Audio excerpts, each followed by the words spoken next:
Siap ya. Oke. Halo Sobat Blangkoners, berjumpa kembali bersama saya Engelbertus Hugo Widiatmoko di Dosen Blangkon Channel. Kehidupan terus berjalan, ada saatnya lihat spion, mari berbagi pengalaman bersama Dosen Blangkon. Saat ini Dosen Blangkon kedatangan tamu yang spesial, pakai telurnya bebek, yaitu berbicara tentang pemuda Katolik. Di samping saya ada Ketua Pemuda Katolik Kabupaten Malang. Halo Mas. Selamat malam. Sehat ya? Sehat Oke. sekali. Kita akan berbincang sejenak Sobat Blangkoners tentang pemuda Katolik. Mas Renggo, Siap. ada organisasi masyarakat Katolik atau yang biasa disebut dengan Ormaska, pemuda Katolik. Apa itu pemuda Katolik itu, Mas? Pemuda Katolik ini bergerak di eksternal ya. Nah, jadi kita keluar, tapi kita bicara dulu soal OMK ya, karena memang di luar sana itu apa sih bedanya pemuda Katolik dengan OMK? Sama-sama pemuda nih. Tapi yang kita bicara di sini adalah pemuda Katolik itu usia rentan antara 17 sampai 45. Faktor usianya itu faktor usia, terus kemudian bebas udah menikah atau belum. Itu bebas. Kalau OMK kan tidak, Bang. Jadi kalau OMK ini kan belum menikah dan usianya memang 35 tahun. Kalau tidak salah seperti itu ya. Mungkin bisa dicek ulang. Baik. Berbicara lagi tentang pemuda Katolik. Ada sesuatukah yang spesial dari pemuda Katolik itu? Cara masuknya kah? Ada aturan-aturan tertentunya kah? Gitu. Yang untuk spesialnya itu pasti satu harus Katolik. Nah, yang kita buktikan dengan yang namanya surat baptis ya. Kalau nggak baptis kan ya berarti bukan Katolik ya, ini gitu ya. Itu pasti.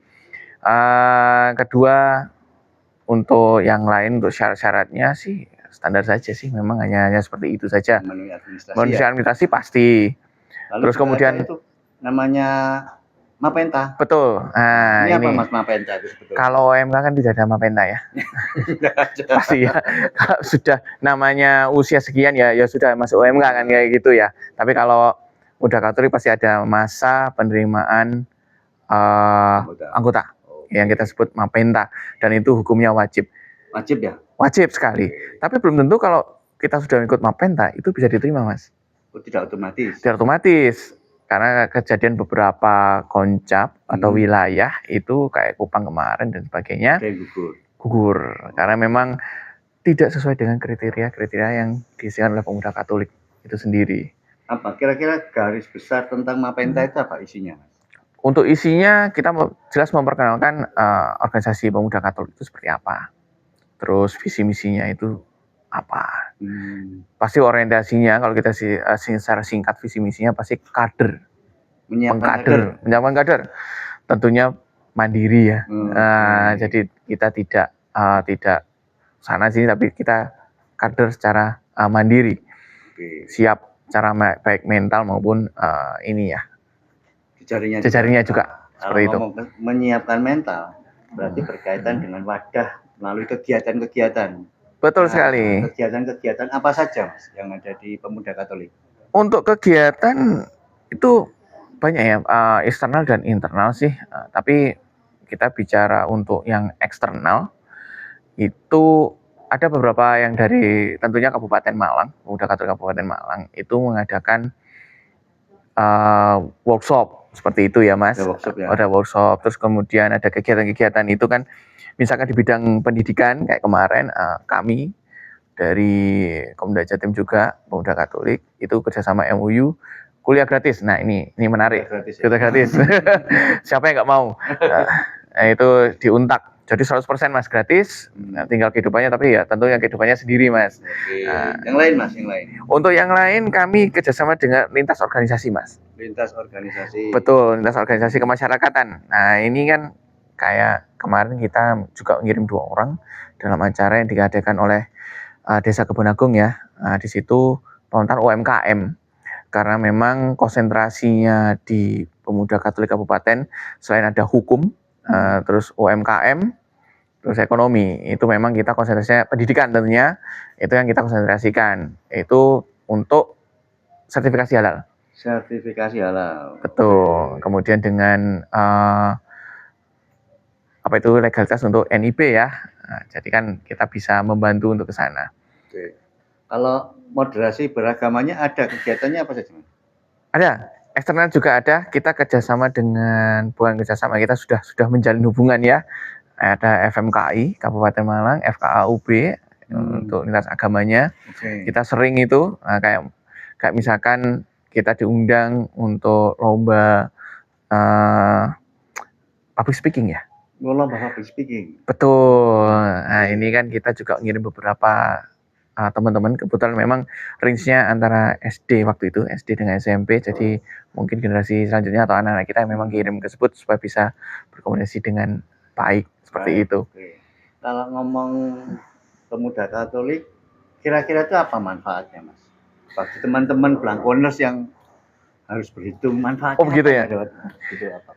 Kata-kata ini sering saya dengar memang, Mas. Jadi, apa sih manfaatnya? Apa hanya memang main-main, bercengkrama seperti halnya yang lain, atau hanya skupnya hanya kerja saja? Nah, tidak. Manfaatnya banyak sekali. Itu tadi salah satunya di bidang pendidikan.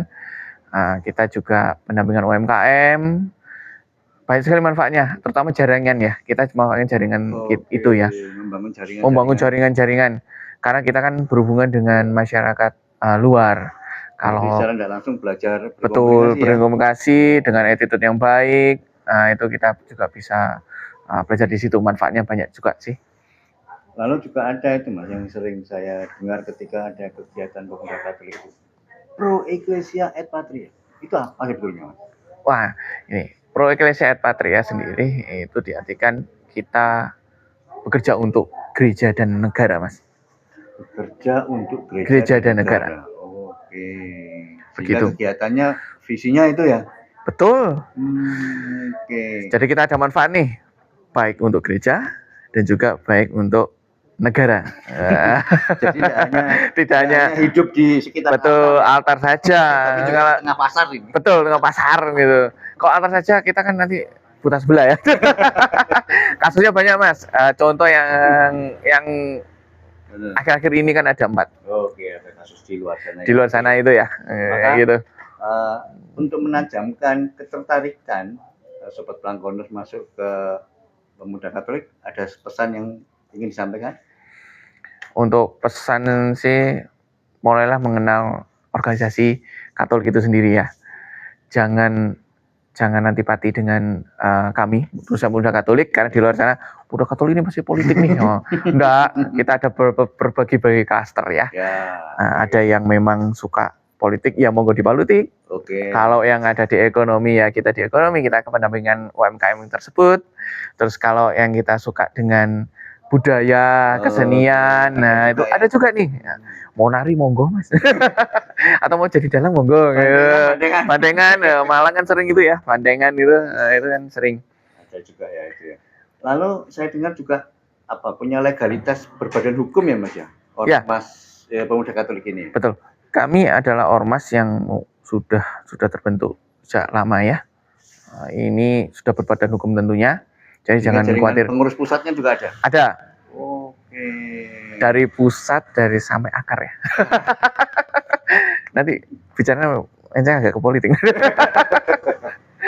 Tapi Sobat Blangkoners, sebatas info dan ini menjadi ketertarikan, nilai lebih dari teman-teman yang bergabung di Pemuda Katolik adalah menyiapkan teman-teman masuk ke struktur pemerintahan ya Mas ya? Betul, struktur pemerintahan. Ada kader-kader Pemuda Katolik yang sudah masuk ke sana ya? Sudah ada.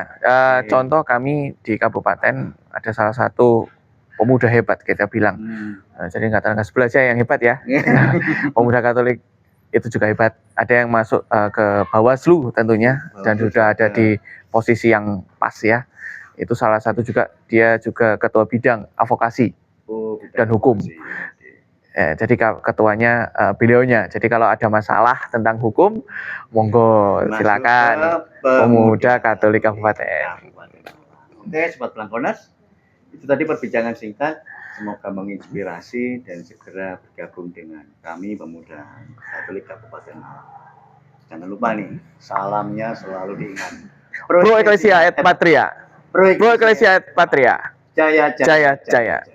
Terima kasih, Mas. Sama-sama.